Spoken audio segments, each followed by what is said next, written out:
the final round of the season that began 7 months before on the other side of the Pacific. The last IndyCar race for two great champions. After 31 years and 52 wins, Mario Andretti's name has become synonymous with the sport. Nigel Mansell's been in IndyCars for only 2 years, but what an impression and what a difference he made to the profile of the series. Laguna Seca attracted some of the beautiful people, and some not so beautiful. Tracy first, Villeneuve second, Mansell third as they rolled away. There's the green flag. They climb the hill, and we're underway for the final run of the season. Paul Tracy leads the field into the first corner. Villeneuve is second. There's a battle for third. And did you see what Robby Gordon tried to do to outside Junior? And he makes the pass, puts him off the racetrack. More than tried to do, he got it done. Unser Jr. comes off the course. Emerson Fittipaldi smoking the brakes. Michael Andretti spins. Cars off the course everywhere, and Michael Andretti is hit. Michael Andretti is hit. What started as a very simple spin became very complex. And the start of all of this, Unser Jr. is back into the action.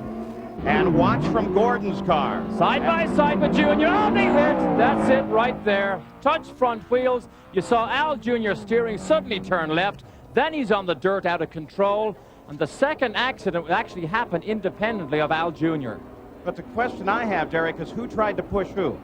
Oh, that's a case of two cars trying to go into one small space. Look at Mansell ducks in behind as Al Jr. mows down one of the marker signs on the outside. Now look at Michael. Here's Michael.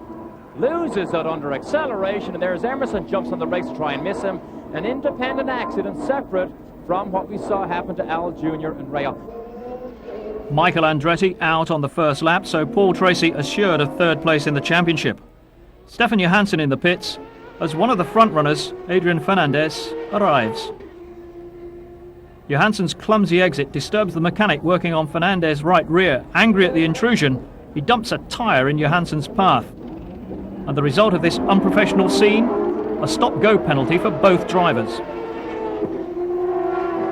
Nigel Mansell climbing the hill now, chasing Teo Fabi and Jacques Villeneuve as Teo closing in now. Two Reynards, so we have a Penske leading. First and second and third did not pit yet. Then we have two Reynards, and then we have the Lola. So the Lola that has struggled so many times this year will lead this race when these top three are forced to make a pit stop. Al Unser Jr. continuing his pursuit of Nigel Mansell. Battle for second place as Paul Tracy now once again reassumes the lead. You saw him just cresting the top of the hill. Down the famous Corkscrew at Laguna Seca, but the duel was suspended when Nigel broke for the pits. A scheduled tyre and fuel stop, but it turned out to be anything but. Wheels changed, refueling completed, but a problem with the right rear despite the frantic efforts of the mechanics. The clock ticked on. Nigel in from second place and dropping down the order to 8th. Emerson Fittipaldi, who came in after Nigel, left the pits before after a problem-free stop. Because of the delay, Nigel's chance of a grandstand finale had gone. Once again, Villeneuve moves way to the outside. Tiptoes, then brings it back in, trying to dial inside of Emerson Fittipaldi. He's alongside Fittipaldi now. And he's past him. And Boesel now looking for room to get around Fittipaldi. There's Unser Jr. still second as he's able to ease away. But now Villeneuve very much in pursuit. Boesel attacking at Fittipaldi. Boesel comes to the inside. He's around. Boy, it looks like they touched. They didn't. They continue. Bobby now closing. Fittipaldi may be in trouble. Road racing at its best. Villeneuve showing sheer bravery to pull that move off. Emerson gives them enough room. And then Boesel went for bust. Down the inside and just about stayed on the racetrack. And Emerson again gave him just enough room. Transmission failure sidelined the new champion with 10 laps to go. Unser Jr. retired from second place.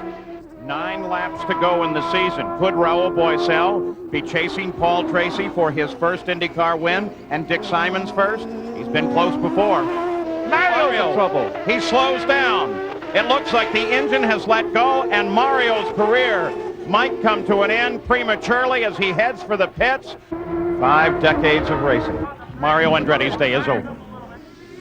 Paul Tracy coming down from the top of the hill, makes his turn onto the pit straight, and for the 8th time in his IndyCar career, slowing down as he comes off the final corner, Paul Tracy takes the checkered flag from Nick Fornoro.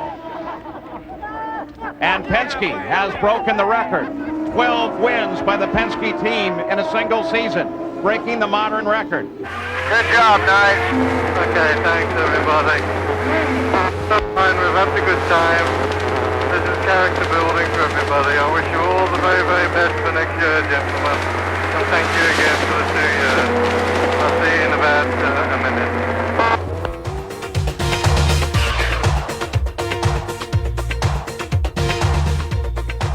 The last goodbyes from Nigel to the team that had supported him so consistently over the last 2 years in the States. No denying that the second season didn't match the first in the Glory Stakes, but the domination of the Penskes was so utterly complete. First, second and third in the championship, but the rise to prominence of Robby Gordon and Jacques Villeneuve encourages hopes of a new name on the trophy in 1995. Nigel in 8th place in the title race behind Raul Boesel, still waiting for that first IndyCar win. Teo Fabi, Bobby Rahal, Stefan Johansson, Scott Goodyear, they must all have hoped for better in a season that ultimately belonged to the Dream Team.